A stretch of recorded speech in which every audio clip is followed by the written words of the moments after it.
Hit that SMU last night, though. Don't play. Yeah. SMU hit? Yeah, SMU hit last night. Yeah. I got a 3-team parlay this morning. $2 to win 100. We gonna see how it goes. Y'all laughing, whatever. When it hit, don't say nothing. I don't want to hear nothing. I don't want to hear nothing. What's up, y'all? It's Ryan, and I want to thank you again for listening to Put It in the Group Chat. We're back with another episode this week. We talk about the NBA season coming to a close. We talk about off-season moves, where Victor Oladipo might be headed. Then we get into a little bit of college football and NFL talk. We talk about how COVID has affected college football. We give a short preview of the Alabama and Georgia game. Then we start talking about James Chiefs and how they may be impacted going down the stretch with how teams are starting to play them on the defensive side of the ball. We also get into a bit of a discussion about Gayle Benson. Yeah, that Gayle Benson, the owner of the Saints and the Pelicans, in a way that doesn't really involve sports but is equally, if not more, entertaining. So let's get into it. All right, it's episode 2. Hey, this shit Waveyy.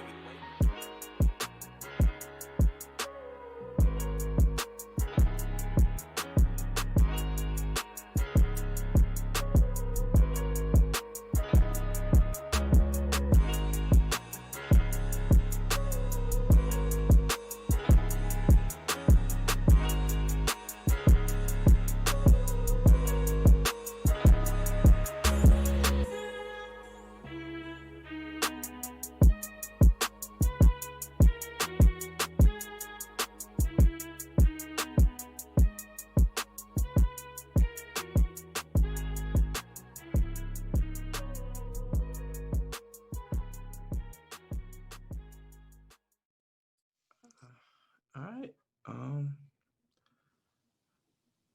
It is Saturday, October 17th, 2020. I want to thank you for listening to episode 2.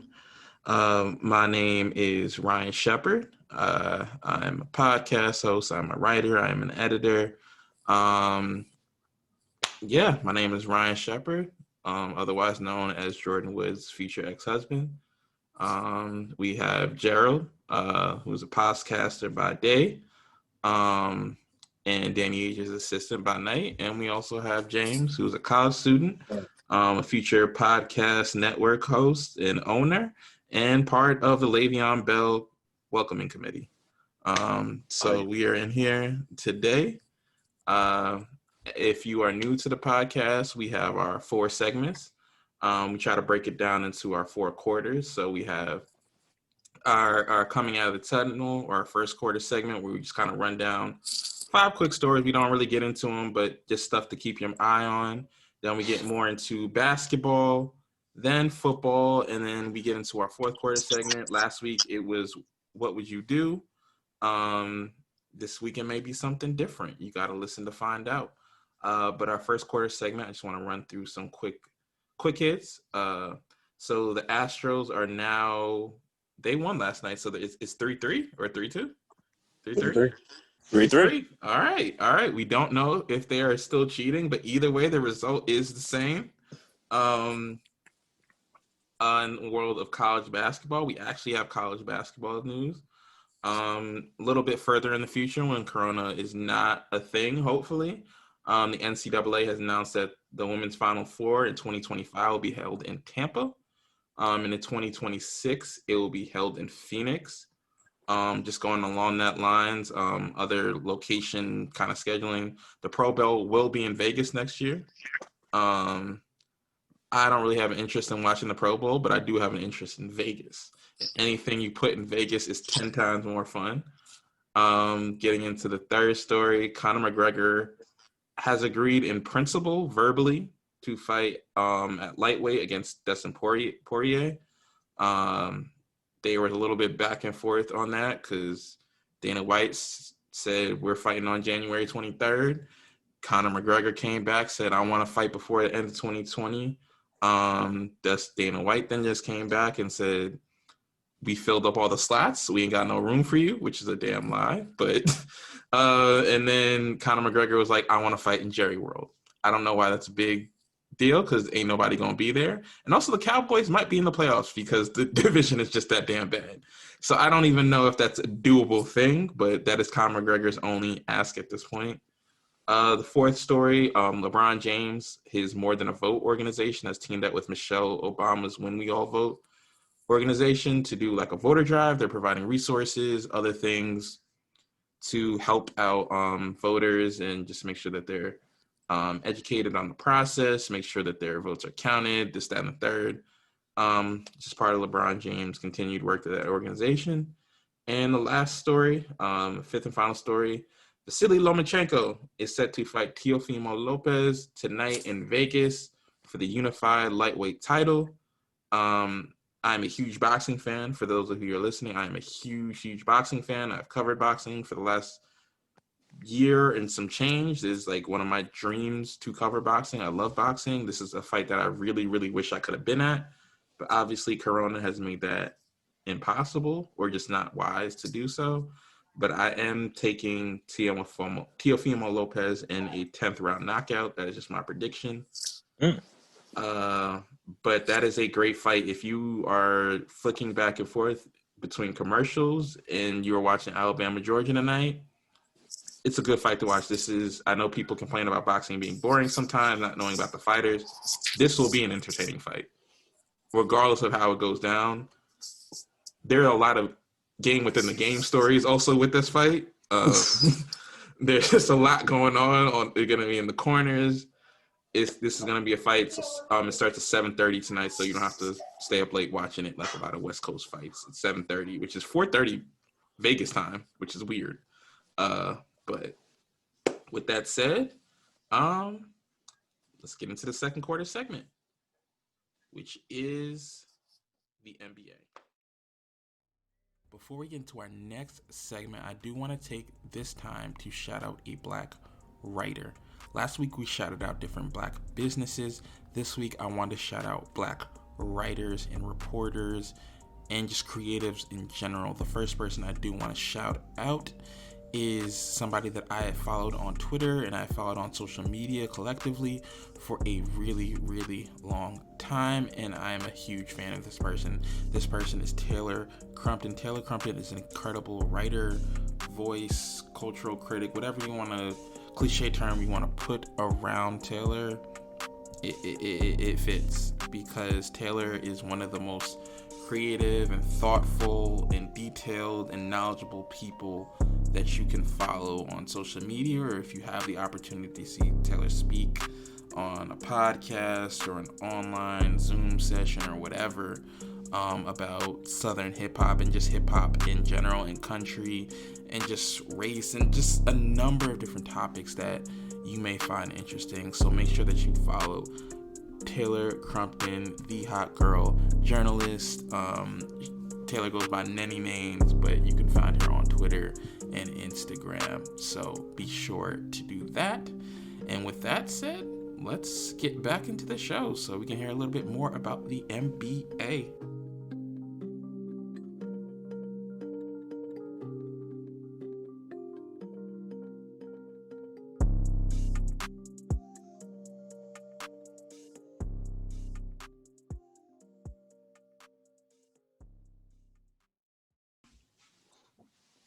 So we are back with the second quarter segment.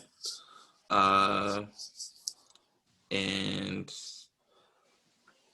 since the last time we talked, the Lakers defeated the Miami Heat to win the NBA championship. I'll step aside for this. I just want to get your general thoughts about how the finals came to an end in game. I think last time we talked, they were playing game 5 that night. And then I think that was Jimmy Butler's second breakout game. I did not know Jimmy Butler could go to that level multiple times in the series. So I am happy for him and not Fred. But I just want to get y'all thoughts on game 5, game 6, and kind of the aftermath of the NBA finals coming to an end. I guess I'll start it then. So obviously the NBA Finals. I'm glad it became competitive because we talked about this for a while there. It looked like that was going to be a sweep or a gentleman's sweep at best. I am very glad the Heat put up a fight in Game 3, really knocking the Lakers back on their butt, sort of forcing them to play competitive. Game 5, that Jimmy Butler's performance in that was something spectacular. Like, I know there was a lot of arguing about Game 3 and whether that one was, like, eclipsing the big AI game against the Lakers. I think, for me, Game 5 did. Like, Game 3, I think, was interesting, but that was, like, in a must-win scenario. Game 5 was a man putting a team on his back that had no right to win that game. And seeing him, like, trade daggers with LeBron James, almost like shot after shot after shot, just going down the wire and then making those 2 clutch free throws, that to me was something I think, despite the Heat loss, I don't think I'm going to be forgetting that for a long time. And I think should be immortalized in, I would say, the annals of NBA history. Also, Lakers, great for him. LeBron gets his 4th ring. Not really, going overboard about that. I'm glad he does. It really doesn't change anything legacy-wise. I feel like his legacy pretty much stays the same. I'm interested to see what this does for Anthony Davis going forward. And just to end it, man, shout out to Dwight Howard. Finally getting that ring in Orlando. Proud of him, man. Yeah, I think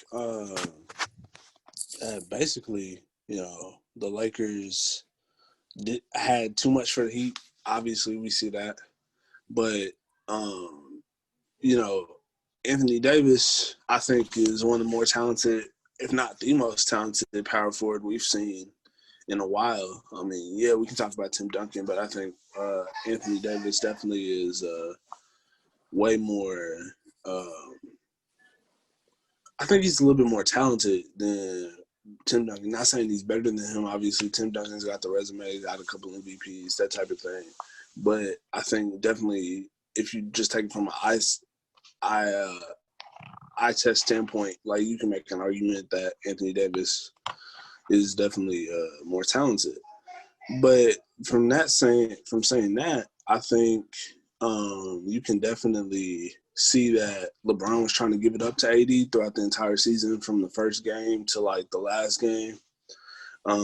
We see that this championship should give AD the confidence to transition into that number 1 where LeBron can play a number 2 where it definitely complement off of AD.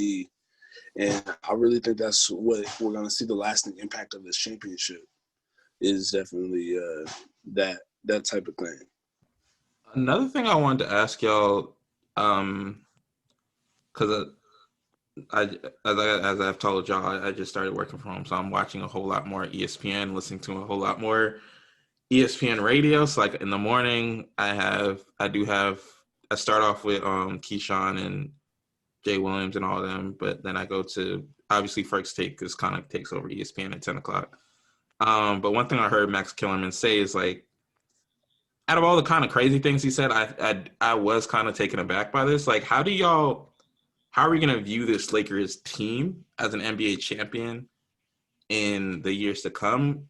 And his point was like, as we get outside of the Warriors teams, like where do we like kind of like rank this team in the last 10 years, I guess? Because like I'm looking at the list of NBA champions. We had the Mavericks in 2011, Thunder in 2012, the Spurs in 2013. I mean, not the Spurs in 2013. The Heat in 2012 and 2013. Then you had the Spurs in 2014, Warriors in 2015. Obviously, the Cavs championships. Then the Warriors championships, and then last year with the Raptors. So, like, where do y'all kind of put this team in terms of, like, not going back too far, because the invention of the 3 balls kind of changed everything and how we look at teams and how they're put together. But like, how do you look at the teams, where this Laker team stands in history in like the last 10 to 12 years? I don't think necessarily they're a great team. I think they're built a lot like I know we don't want to go back too far, but they're built like a lot like the Lakers of the early 2000s. I think so. They have a good 1 and 2, and then everyone else. One of those teams had Glenn Rice, which, Glenn Rice is cold and all that, but they didn't really have a good third player, I don't think, The difference between those teams is I think a lot of the others were asked to do more because there weren't as many, the others weren't as great because, in those early 2000s teams, you got Derek Fisher, Robert Ory, those type of guys who had been there before. And obviously you got some players that have been there before here, but you also have your Alex Caruso's and guys like that. And then, occasionally Deion Waiters had some tick and stuff like that. So in terms of all-time great teams, I don't necessarily view them as one, but if they win a couple more, I mean, then you got to put them in that conversation just because, obviously the better team wins. But I don't think they're as good as the Warriors team or really as good as that Spurs team in 14. Yeah, I got to agree with that. I mean, even like some of the other teams, like, the 2011 Mavericks team, like as a cohesive unit, you don't get a lot better than that with Dirk Nowitzki, Jason Terry, like just right outside of when he was finally heating up. Tyson Chandler was Defensive Player of the Year candidate at that time. Like, compared to the teams, not even just that won it, but when you look at the teams that some of them lost, like the Miami Heat team that lost to Dirk, it was prime LeBron James and D Wade, like just outside of his prime, but he was still balling with the best of them. Then you look at the the KD, Russell Westbrook, James Harden Thunder team that lost to the Heat. I don't necessarily think the Lakers are probably like the best team. I think the only one you can really argue maybe that they are better than, like the original Warriors team, because obviously, them winning, Kyrie was out, Kevin Love was out, and I don't really know if that team can defend AD and LeBron James. And maybe like the 2014 Spurs team, because Kawhi was nowhere near the player he was now. Tim Duncan was close to retiring. Man, who was nowhere where he used to be. So, like, I'm not going to necessarily say they're a bad team. I think they're a good cohesive unit. I think they cover each other's flaws. Moving forward, though, they've got some decisions to make because Dwight's going to be a free agent, and do you really want to start JaVale again? And Rondo's going to be a free agent, and you need another playmaker when LeBron's not on the floor. So the future's a little undetermined. As for where they stand, I'd say they're somewhere in the middle of the pack. That's interesting. I would say, though, that definitely, like, the 2014 Spurs team, like, won the finals by, like, a record margin or something like that. Mm-hmm. I remember, like, it was something like 13 or 14 points a game or something. I would say that they definitely have a better 1 and 2 than a lot of those teams. But I would say that some of those teams went on a better run. So, like, I think they could beat the 2011 Mavs for sure. But I definitely don't think they had a better run than the Mavs just because of the difficulty of the schedule. So, I don't know. I think if we differentiate there, we're kind of pulling hair. But definitely, we can definitely say that, they definitely have the best 1 and 2 of the last 10 years, I think. Absolutely. I mean, even Steph and KD, I don't know how that would go down, but I think, LeBron and AD, you could definitely argue that they're the best 1 and 2 of the last 10 years. Going off your point, just adding about like the 2014 Spurs. So they did, outside of game 2, they won every game. They won game 1 by 15. They won game 3 by 19, game 4 by 21, and game 5 by 17.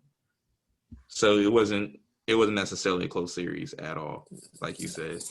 But I do think that the 2014 Spurs is a team that gelled really, really well together. I think that's part of the reason why they were able to. That's why Kawhi was able to do what he did, because he didn't have to be LeBron James for them to win. He just had to be good some of the time. Like I'm looking at his stats now. Game 4 and 5, he really went off. He had 20 and 14 in game 4, 22 and 10 in game 5. But outside of that, he never really had numbers like that, in the sense that like LeBron had to carry the team because we know the story. Wade was getting older. Bosh was what he usually is. But going a little bit beyond the finals, we have had a lot of movement, I guess is the word, within league offices. So Ty Lue is now with the Clippers he was with the Clippers, but he's now the head coach. He brings in Chauncey Billups as their lead assistant, who's being considered for other head coaching positions. We also have I don't think we talked about in the last podcast, but the 76ers hiring Doc Rivers. We also have the Sixers also hiring Pacers executive Peter Dinwiddie. And the Magic's, I think his name's Prosper Karangwa. I apologize if I mispronounced that, but they also have joined the front office. I guess that's a Doc Rivers thing. But I guess the biggest thing was Daryl Morey stepping down as GM. I guess the thought was that we always thought like Daniel Fertitta was going to fire him, but I guess they came to a mutual agreement that we're just going to make this quick and easy. I don't think Daryl Morey really wanted to be there anymore, and I don't think Daniel Fertitta wanted him there anymore. Not because either one of them necessarily did a bad job, but because they're not where they need to be or their money should be. But that leaves open.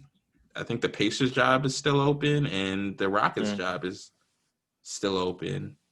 But like you're talking about the head coaching job? The head coaching jobs. And then the whole thing with Masai Ujiri has been weird. I don't even know if like y'all want to talk about that, but that whole thing has just been weird. Because I don't know if he's there for another year, he's leaving, he's extending his contract, whatever he's doing.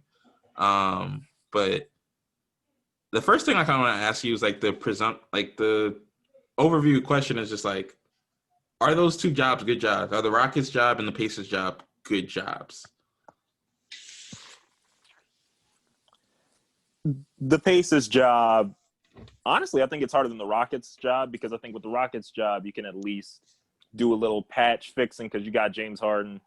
Look, despite how old Westbrook is and his athletic build not being great for a person who's in the older series of their career who can't shoot, you still have James Harden. So you can at least make something work. But with Indiana, you're in that very weird situation where it's like you don't really have a good enough team to compete. Like you're not Boston, you're not Brooklyn when they're healthy, you're not Miami. But then when you look at like, okay, but we're not as bad as like an Orlando or Detroit. So you're kind of stuck between, do we try to rebuild or do we try to trade to get more pieces? Obviously, people want the guys you have. Miami's asked for Victor Oladipo.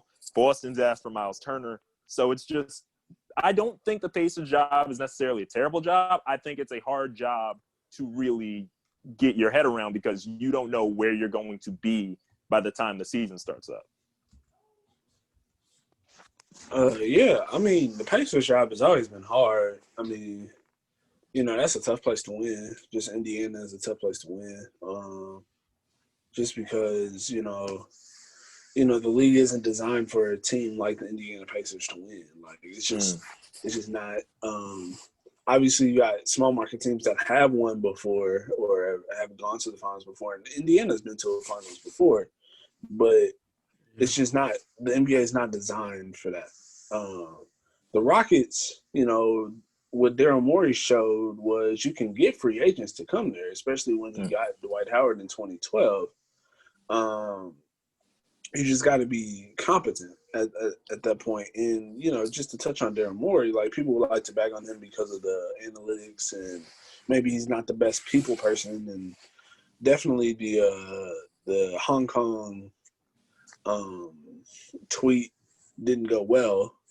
But I think what we have to recognize is that Daryl Morey definitely changed the game and definitely enabled innovation on the offensive end, especially with, you know, James Harden and Mike D'Antoni. Just from transitioning from T-Mac and Yao to James Harden, you see like how Daryl Morey is not if not the best, one of the best GMs in the game. Just that transition, you can definitely see that the value that he added to that organization. His time just ran out. But I mean, to answer your question, if the Houston job is a good job, I think you still have a blue chip superstar with James Harden, and you have a destination to where is you can get free agents, and that the only problem is they did give away those draft picks to Oklahoma City. So I don't. If you're looking to rebuild by doing that, I don't really think that's going to be the way to go because how the draft picks were given away by more. The Thunder have every draft pick for the rest of the year, like rest of eternity. The other thing I wanted to ask y'all, this is just maybe me as a Pacers fan. I was reading something from somebody I follow on Twitter, Nikias. Does great work for basketballnews.com. If you've never been to basketballnews.com, it's a great site. They do a lot of breaking down for people like me that may not understand the X and O's of the game. But they kind of just went through like different possible trade offers for Victor Oladipo because he apparently just does not want to be there anymore. I don't know what happened in the last half of the season leading into the bubble, and then whatever happened in the bubble, how his injury was handled, how he was dealing with Dave McMillan, that kind of all boiled over. But I just want to read y'all a few of the trade possibilities. The first one comes from the Heat. Their proposed offer, would be Kelly Olynyk, Kendrick Nunn, KZ Okapala, who I've only seen like once in my entire life, and the 20th pick of this year's draft. Their last-ditch effort would be Duncan Robinson, Kelly Olynyk, and Kendrick Nunn. And the second kind of trade possibility would be him going to the Lakers. The starter offer would be Danny Green and Kyle Kuzma. Last-ditch offer would be Danny Green, Kyle Kuzma, Talen Horton-Tucker, another person seen maybe once in my life on the bench for the Lakers, and the 28th pick of the first round of this year's draft. The last team considered would be the Mavericks. The starter offer would be DeLon Wright, Dwight Powell in the 18th pick of this year's draft. The last-ditch effort would be Jalen Brunson, Tim Hardaway in the 31st pick. As a Pacers fan, I really like that Heat last offer for Kendrick Nunn, Kelly Olynyk, and Duncan Robinson.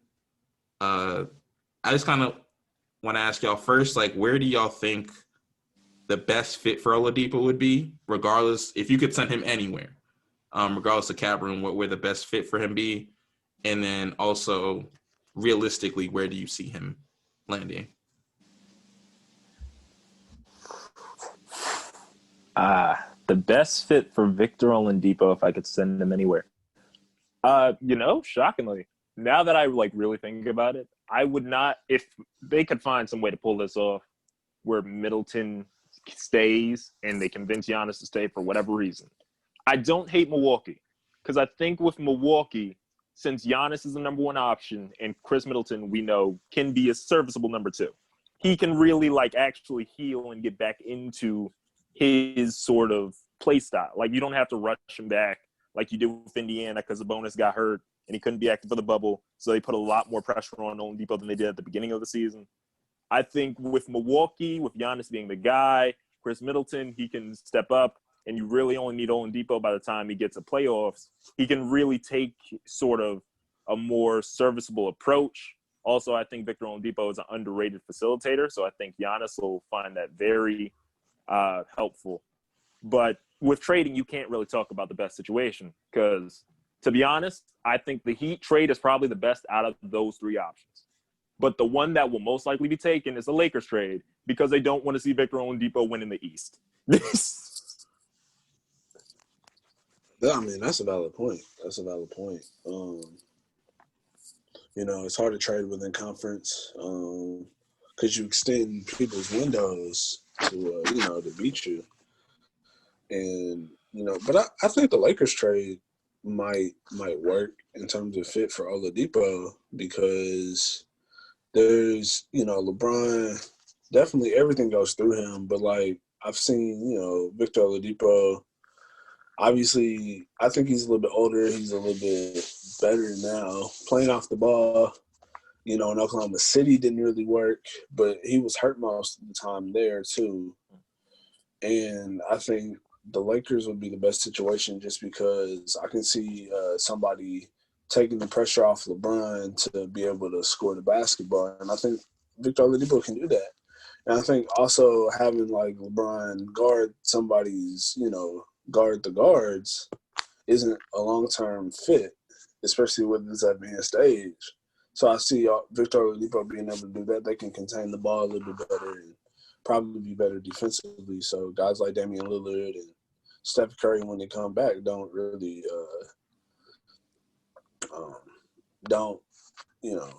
don't give them as much trouble as they would have if they had like LeBron trying to guard them or something like that.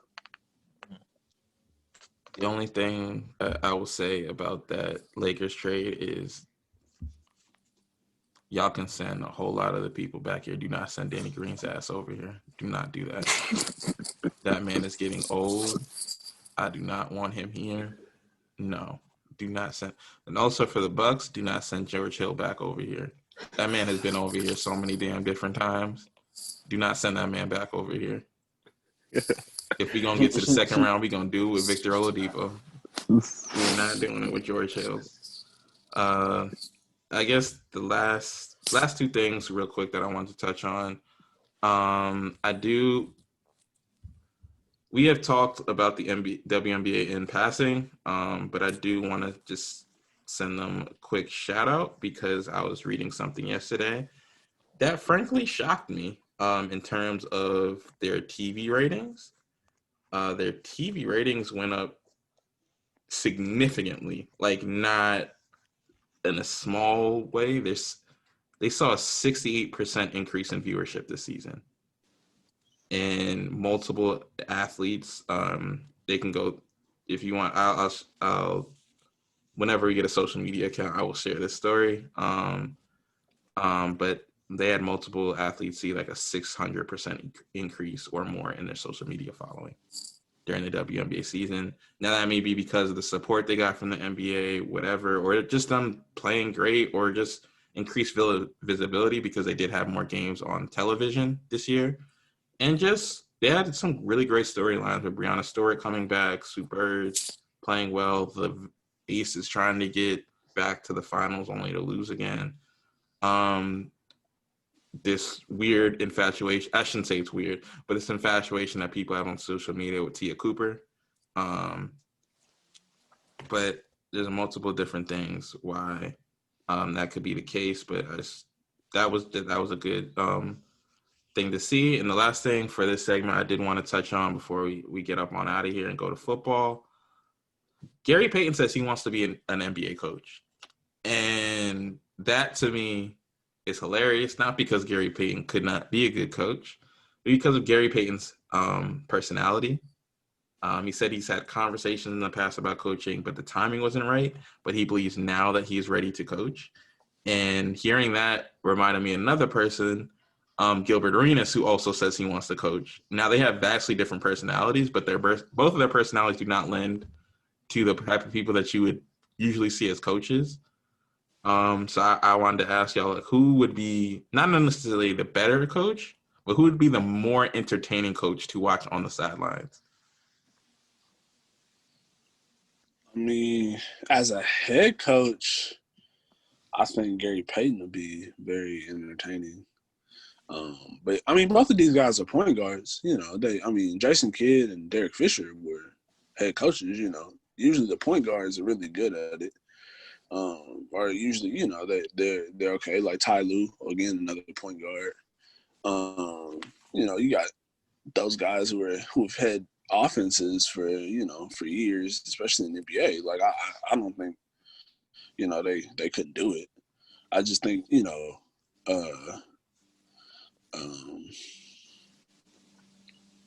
the personality of Gary Payton just talking trash and stuff like that. Like Yeah, I think that'd be very entertaining. But I don't think we'll see them in head coaching jobs anytime soon. So I don't know how much personality we'll get while they hold a clipboard, but we'll see how that goes. Yeah, obviously Gary Payton would be the obvious vote. His personality as a player just alone would make you want to see him as a head coach. We may not see like a lot of it, but obviously sometimes that kind of comes out, like when you get a technical foul called on you or your team's down, and then some of that aggression from the old playing days sort of surfaces out of nowhere. Yeah, I think both of them are decent caliber. There are good point guard coaches in the league. Steve Kerr is obviously like the coup de grace currently at the moment. But yeah, I mean, I think Gary Payton would make a good coach. I don't know if he takes one. If anybody takes that shot, it may be the Pelicans. But other than that, I think he's probably going to be waiting for a while. It took Patrick Ewing forever to get a head coaching job. Yeah.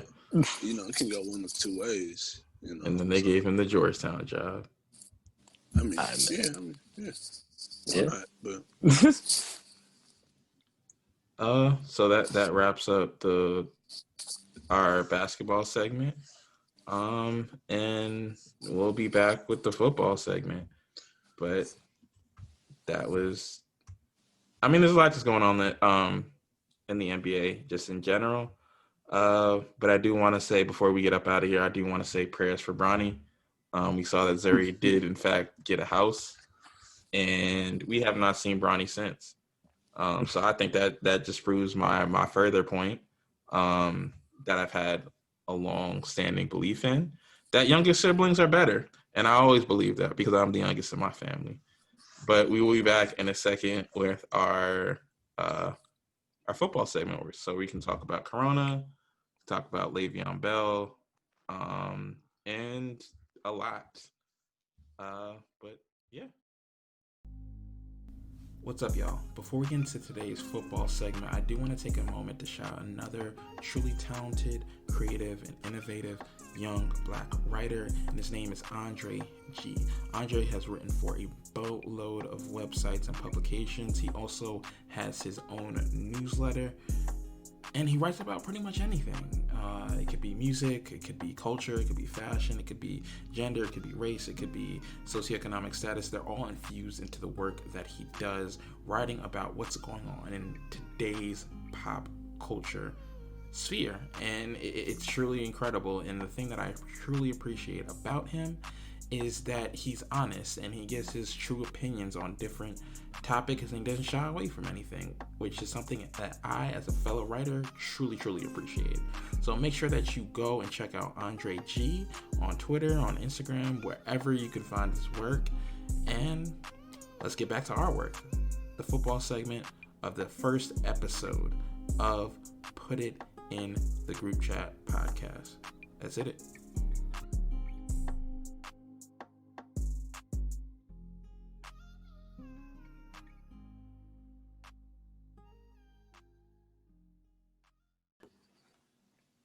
So we are back with the football segment. We have some things that we could talk about. We could start with Corona. We could talk about with Le'Veon Bell going to the Chiefs. Bill O'Brien getting fired. Adam Gase is somehow still a coach.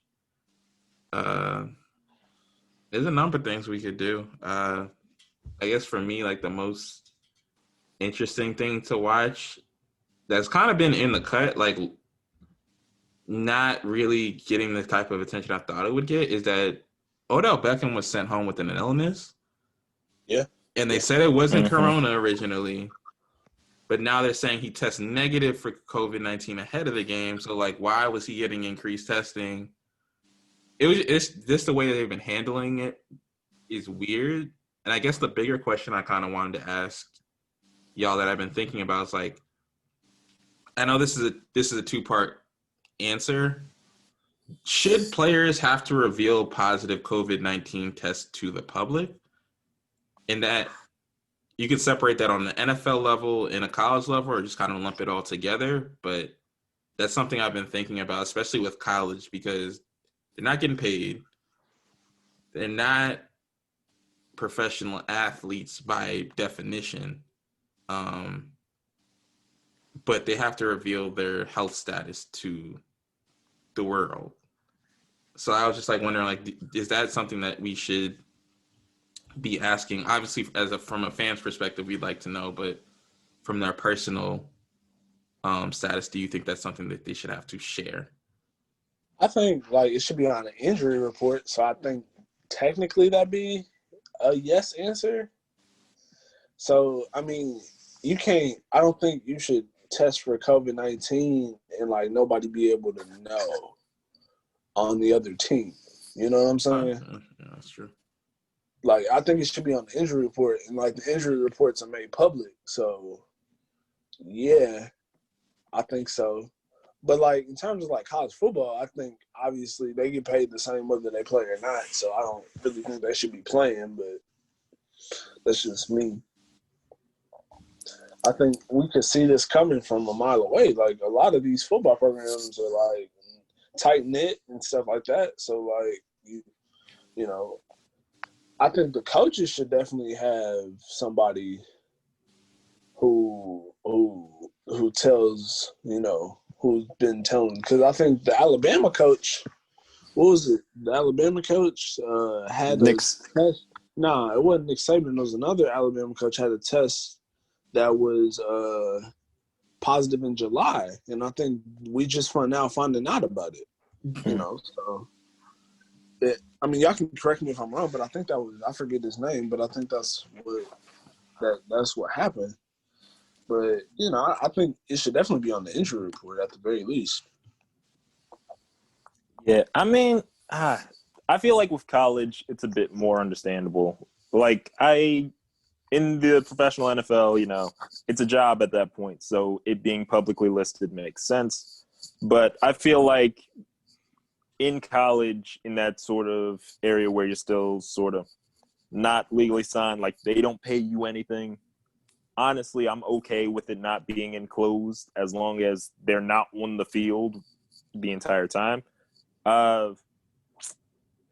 I do remember hearing about the Alabama coach, and I do think that was messed up. But I also feel like, again, that's his business. I don't know. I'm okay with it on a college level of, let's say, keeping it secretive just because they're still young. They're not getting paid to do the job or anything. But when you're on the NFL level and almost everything becomes publicity, I think it should at least be disclosed. Okay. And just to confirm that the person who tested positive was Alabama's men's basketball coach, Nate Oates. So I don't know if that changes anything because they weren't playing but that's just something I've been thinking about. But on a larger scale, obviously Odell Beckham, thankfully, he's tested negative. They haven't really revealed what the illness is. I think it's COVID, but that's just me speculating. The Patriots facility was closed down, but they reopened it. The Jaguars were first to close the facility. The Falcons were first to close their facility. And Nick Saban, who tested positive Thursday, along with the athletic director, has tested negative a second straight time. If he tests negative again tonight, he will be allowed to coach on the sidelines.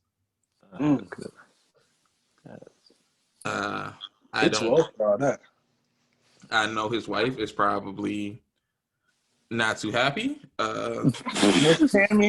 Miss Tammy not too happy, huh? Miss Tammy not too happy. I told you to be careful about that corona. Don't bring corona up in my house. Do not. Tammy. That's her name, right? Miss Tammy, right? I think so. Yeah, okay. This team about to bring out that iron pan. Tammy Saban. But this is the most I've ever heard national outlets talk about college football over the NFL this week, and it's because Nick Saban tested positive for coronavirus. I'm sorry, it's Miss Terry. I'm sorry, Miss Terry. Miss Terry. I apologize, Miss Terry. Nah, no disrespect ever, Miss Terry. But I'm sorry, I should have Googled that before, but that was Miss Terry. Miss Terry. but they will play tonight with or without Nick Saban. This game is going forward. I know the Florida LSU game was canceled because Florida, after their coach said, "Oh, I want to have 80,000 fans in my stands," all of a sudden, all your players have COVID. I think that's karma, but that's because I believe in those sorts of things. The thing I did want to ask you is, one, just from a protocol standpoint, should Nick Saban be allowed to coach having tested positive for the virus on Thursday? And then secondly, do you think that Alabama can win this game without Nick Saban if it comes to it? Steve Sarkisian would likely be the person to take over as the head coach de facto. And Nick Saban cannot, by SEC protocol, call in, even though they can't really monitor that. I know some people from Georgia are going to want to make sure that that stays the case if that comes to it. But that was just a question I wanted to throw out there. Do you think he should be allowed to coach, and will it affect them if he's not able to coach? I think it definitely affects him if he's not able to coach because, Nick Saban, I think he's a decent in-game coach. I think he's a better in-game coach than Steve how you say that? Sarkisian, right? Sarkisian, yeah. Sarkisian. Right? Sarkisian. Definitely better in-game coach, as a defensive mind and stuff like that. It's going to be a close game. So if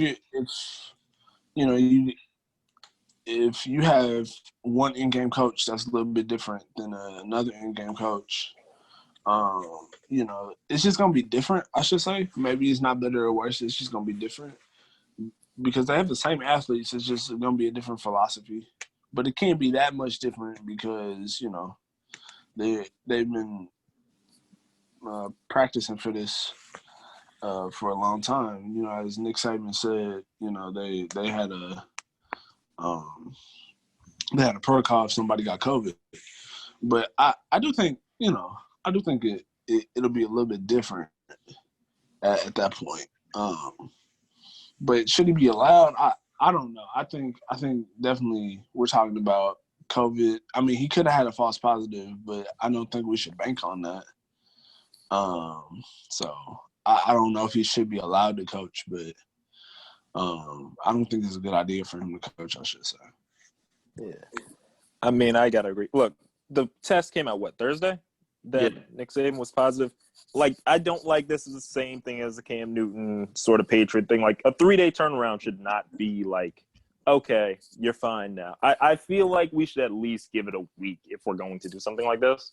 As for if it's going to affect them, I don't think it will at the beginning of the game. I think now mid-game adjustments will be interesting because I don't know if Sarkisian is going to handle that as well as Saban would, or possibly in a different way.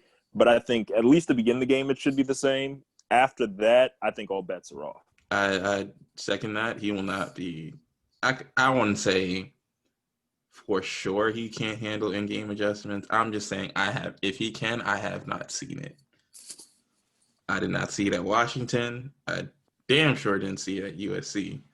Because his story about getting fired from USC still remains one of the best college stories. It's hilarious. Him showing up to a booster event drunk. But I don't see how this. I don't see how Alabama is not affected with this. But before I get to my next point, the other thing that kind of caught me off guard is that they just played Ole Miss. Ole Miss has positive tests, but somehow none of their players have positive tests.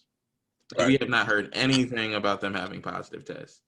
Now, with college, they haven't really released names. They just released numbers for most programs, but we haven't heard anything about positive tests for Alabama, which seems weird to me how their coach would have it, the athletic director would have it, but none of the players do. That is weird to me. But the other thing that has been I would look to is I don't think Georgia's as good as their record says they are, or their ranking says they are, rather, because they're only 3-0. but they haven't like wowed me. Like they haven't. This isn't the team that played in the national championship against Alabama and probably should have beat Alabama in that game. This isn't that same team. They have questions with their offense. I think that came to light against Tennessee. While they were able to win that game, they did start out pretty slow and had to break away late. And I do not think Tennessee is that good of a team. I don't care who from Alabama they hired. They're not that good of a team. But I just don't see them winning this game because like I saw them play last week with Bennett as their quarterback goes 16 for almost 30 for less than 300 yards and barely 2 touchdowns because he threw 1 touchdown in like garbage time. And part of that 44-21 win was them getting a defensive I think they had 2 defensive touchdowns. But nah, I just don't think this Georgia team is as good as Alabama. Now, does that matter when you're dealing with, like I always say, 18 to 25-year-olds are the least college students are the least reliable people. So they could come out here and play terribly, but I don't see, with or without Nick Saban, I don't see them losing this game. At this point, I was kind of on the fence about it, but when I went back and I watched the Tennessee game, I was like, nah, they're not playing with Alabama. But that is the only big like college game this week that I really see on like the slate. I mean, you had LSU Florida, but LSU's not that great and they're not playing. And Louisiana, who we mentioned a couple weeks ago, they finally lost. They were in the top 25 for whatever reason, and they finally lost to Coastal Carolina. Yes, have money on Coastal Carolina though. This guy had money line. Don't play with me. The parlay. It wasn't a parlay. It was straight. Okay. Wait, no, I did have them in a parlay. I'm sorry. You're right. Yeah, I have money on Coastal Carolina. Oh man. Anyway. But that kind of takes us to the NFL, where there's some good games this week. So the 2 Monday night games, because now we have Monday night doubleheaders just regularly. That would be a Monday afternoon game. Monday that starts at 4:00 Central. But they have Kansas City and Buffalo and Arizona, Dallas. I'm actually interested in the Arizona Dallas game because I haven't really watched too much of Kyler Murray in the pros. I watched them here and there, and obviously I've seen highlights. But there's that. We also have Cleveland, the game I'm most interested in, my adopted team for this year, Cleveland and Pittsburgh. Cleveland is at Pittsburgh. And we also have I think it's an interesting game. Y'all might feel differently, but I think another game that is interesting is the Baltimore-Philly game, just because I feel like at a certain point, if this division is going to be remotely competitive, Philly or Washington has to start winning games. And I'm not putting it out of the realm of possibility that the Eagles could win this division, and they got to win at least 1 or 2 of these tough games. And there's also Denver and New England, but yeah, I don't see that being very competitive. But yeah. Yeah.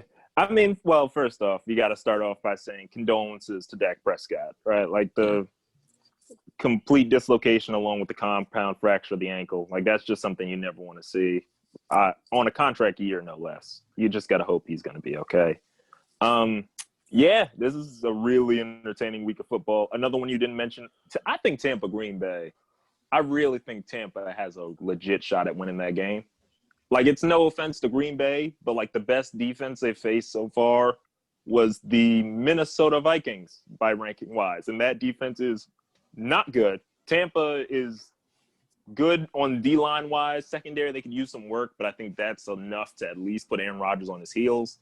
I'm interested to see how Tom Brady plays against a decently good team because Tampa's actually had a decent schedule up until now. Like they face the Saints, who are 3-2, the Carolina Panthers, who are shockingly 3-2, and the Chargers, who look like they could probably be 4-1 if they knew how to close a game. But yeah, I think it's interesting. As for the NFC East, look, I don't think the Eagles got a shot. And heck, their schedule is just really brutal. Carson Wentz looks disoriented. Everybody on that team is hurt. I do, however, think there's going to be a new division winner by the end of this week because the Cowboys are going to lose to the Cardinals. And the Giants are going to do the most Giants thing ever and lose to Washington, letting them take control of the division again. That's my pick. Yeah, I mean, I could see that. I could see that. That's a hot take out there. You know, but you know, I don't know if the Packers are gonna win or lose. I mean, you know, I think the Packers are all right. You know, I think the you know, Aaron Rodgers is going pretty well. You know, the thing I want to talk about is there's a scheme out for the Chiefs, man. Like Chiefs are man, there's a scheme out there that the Chiefs just haven't been, you know, they haven't looked as sharp since the first week of the season. And people aren't running man. People aren't playing man anymore. You know, they're doing 6 DBs. And, you know, that's why they got Le'Veon, you know what I'm saying? Trying to run the ball, you know what I'm saying? But, you know, there's a scheme out for the Chiefs out here. And I think since they're a contender, not just because they're my team, that's something we could talk about. You know, there's a scheme that's out, okay? You know, they're dropping all these people in the coverage and saying, you gotta go the length of the field, and it's working. It's been working. So, you know, especially last week. So we'll see how that goes. I think adding Le'Veon definitely helps. I don't know where it helps, but I feel like, I mean, you can never have too many good players. I was hoping he went to Baltimore just because I thought he could help with Lamar Jackson making short passes because they need helping in the passing game. And he's a decent, like, receiving back. But I think that the issue with the Chiefs is not necessarily the issue with the Chiefs. It's just they're going to lose games, man. Like, it's just going to happen. Like, I know Patrick Mahomes is a great quarterback. They have a great offense, but they're going to lose games. Like, it's just going to happen. But at the end of the day, who am I putting my money on? It's the Chiefs. Like, I'm not that stressed about they may go 12-4, 11-5.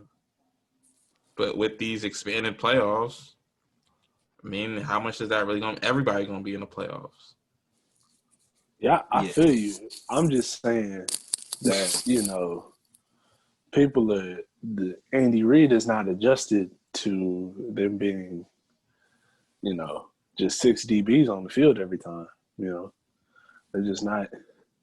People are dropping in coverage. You know, sending like 4-man rushes, and you know, they're not been able to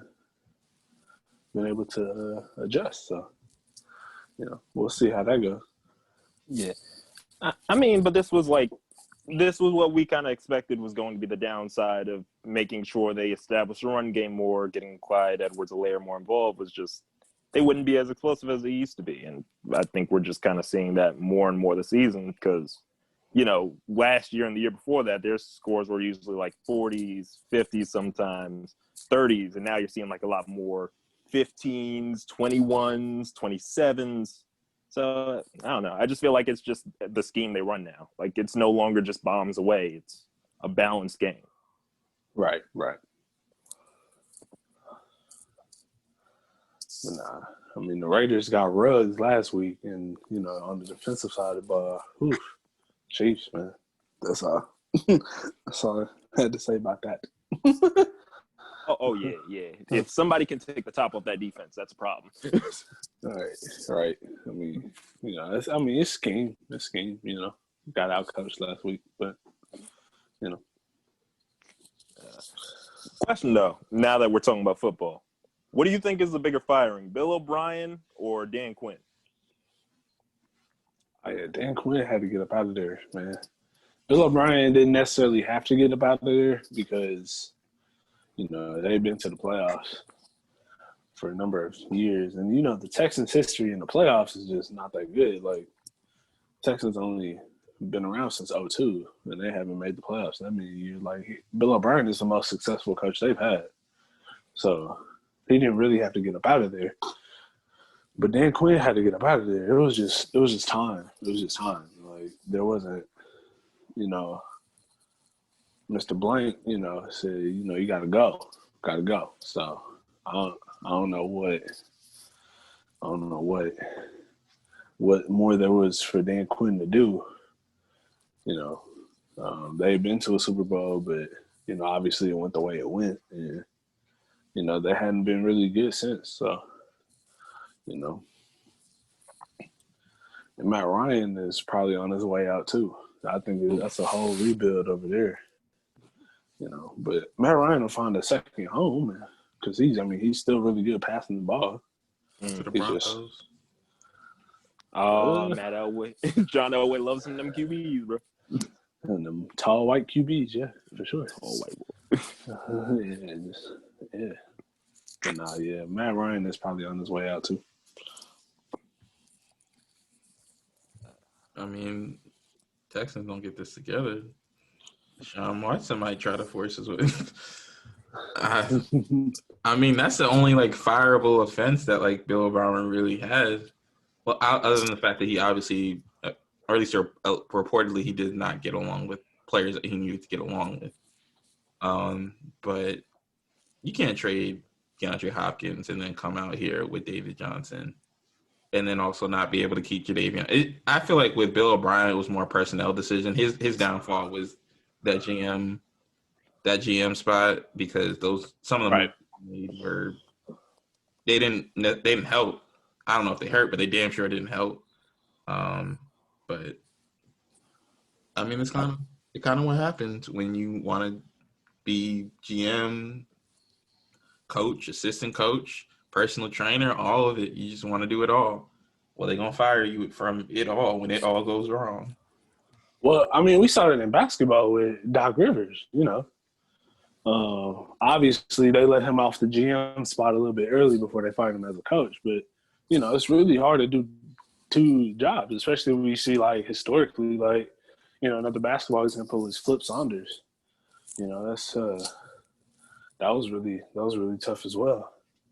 But I mean, RIP Flip, but he wasn't good at both jobs. He just wasn't. So it's really hard to do both of those jobs. Yeah, but it's also hard to try to be a coach and a GM when you seem to not get along with any of the players that actually make your team good. Obviously Jadeveon Clowney and DeAndre Hopkins are the obvious one. I feel like people forget though, he also had a problem with Andre Johnson. So this is just a Bill O'Brien thing. I don't understand why he always seems to get in trouble with the dudes he needs most on his teams, but he just, I don't know, messes up his own chemistry. The best defensive player in your franchise's history. There is no reason for you to be out there publicly arguing with that man. Got to show dominance somehow.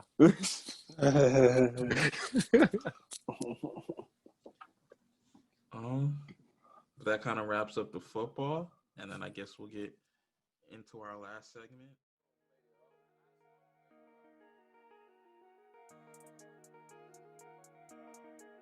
What's up, y'all? It's Ryan. And before we get into our fourth and final segment, what would you do? I do want to take one moment to shout out our last honoree, our last talented and insightful Black journalist and writer. His name is Nicholas Tyrell. Nicholas Tyrell resides from the UK, but he has written for a number of your favorite sites here in the US, including Hypebeast, NME, DJ Booth, OK Player, OK Africa, Audio Mac, and the list goes on. He also hosts his own podcast, Don't Alert the Stands.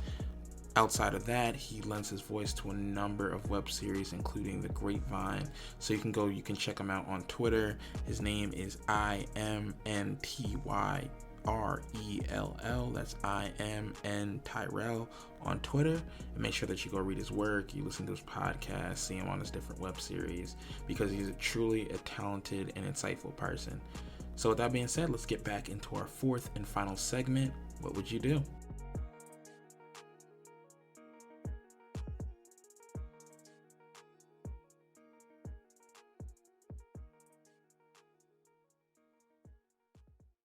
We got some news with Gayle Benson. If you are, she got robbed, right? Yeah. If you're unfamiliar with Gayle Benson, she is the owner of the Saints and Pelicans.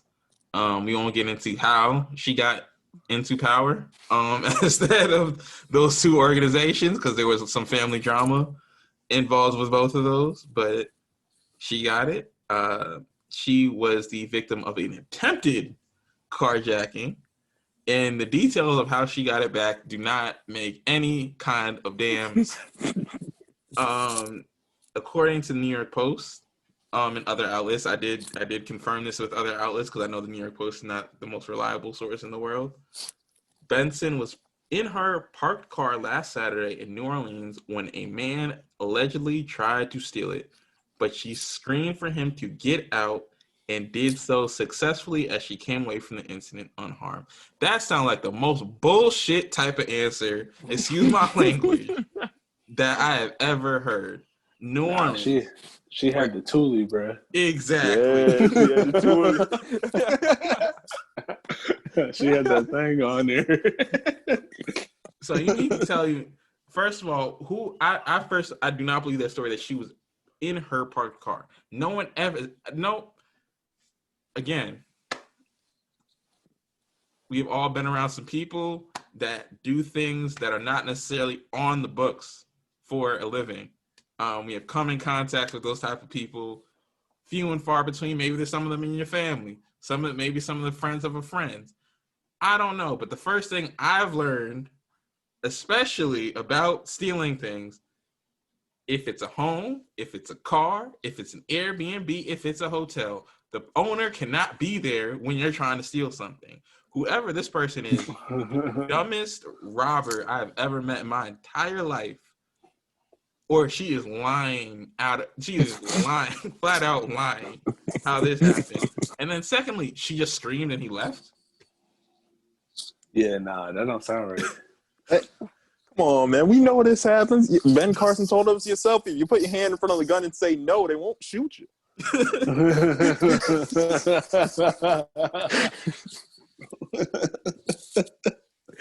Oh, man. Ben Carson. Oh, man. But yeah, I don't know. That sounds like, what would you do?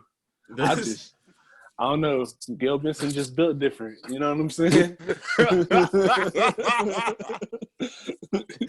She just built different. Gayle Benson, 73-year-old. Actually, I'm about to look this up. I'm surprised I didn't think it was. Where is Gayle Benson from? She is from New Orleans. You gotta be. Nah, yeah. She just built different. She built different, man. She built a little bit different. I see. You want me to believe this? She just started yelling and he ran away. And then, second of all, we're talking about New Orleans. I know a few people from New Orleans, and they keep telling me there's New Orleans and then there's New Orleans. I want to know which part she was in. Because Louisiana as a state screams open carry. I don't know if that's the law. That's just what I feel like is going on down there in Louisiana. You mean to tell me that person just walked up to her without a gun and just tried to rob? Like, that don't make no damn sense.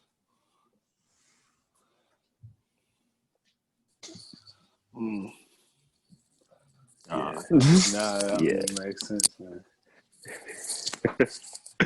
Hey, it's hilarious though. I gotta give it that. That's hilarious. I don't know why they told that lie, but that was hilarious. That is. So he declined politely to rob her. So do not be shocked if you see when we get fans back, he's in the front row. And police have not identified any suspects. Sounds like it wasn't no suspects to begin with, to be honest with you. Man. Nah, man. It's good chatting with y'all, man.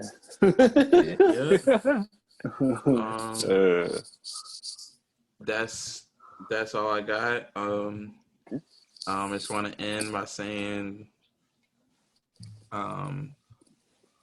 just a quick shout out to Delonte West.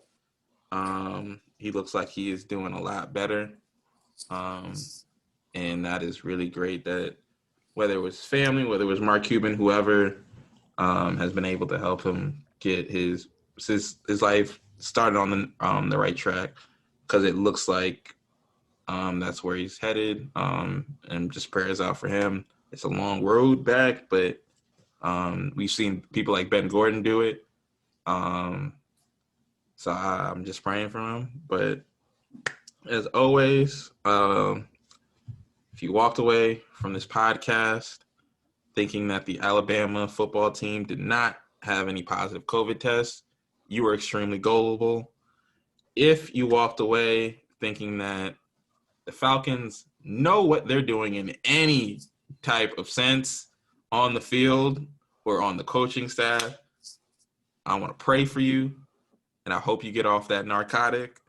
And lastly, walk away from this podcast, as always, a smarter sports fan than when you started.